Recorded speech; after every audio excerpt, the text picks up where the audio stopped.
Bien-aimés dans le Seigneur, nous devons veiller à ne pas être une occasion de chute pour notre prochain. Cela signifie aussi qu'en tant que parents, nous devons veiller à ne pas être une occasion de chute pour nos enfants. On peut être une occasion de chute pour son enfant en lui montrant la mauvaise voie. La parole du Seigneur nous invite à instruire l'enfant dès son jeune âge, à lui montrer la bonne voie qu'il doit suivre afin qu'il ne s'en détourne pas en grandissant. C'est ainsi qu'il est écrit dans le Proverbe 22, le verset 6.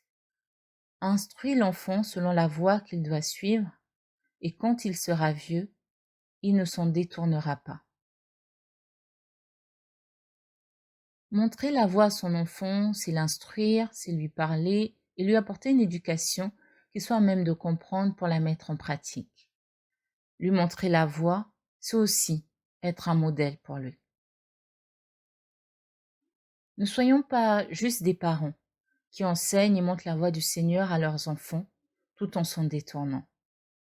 Chers parents, suivons la voie du Seigneur que nous leur montrons, agissons selon les principes et les valeurs que nous leur inculquons.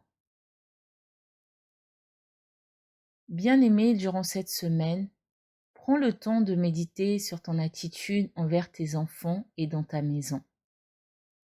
Demande-toi si ton témoignage dans ta maison est radicalement opposé à celui que tu as à l'extérieur.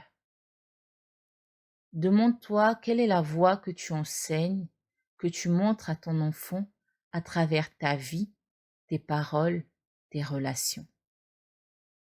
Demande-toi en toute sincérité si tu n'as pas été une occasion de chute pour les gens de ta maison.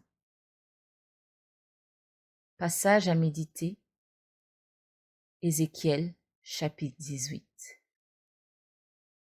Notre thème de prière et de méditation de la semaine s'intitule « Dans ma maison en tant que parent ». Fraternellement, Daniel Nicole.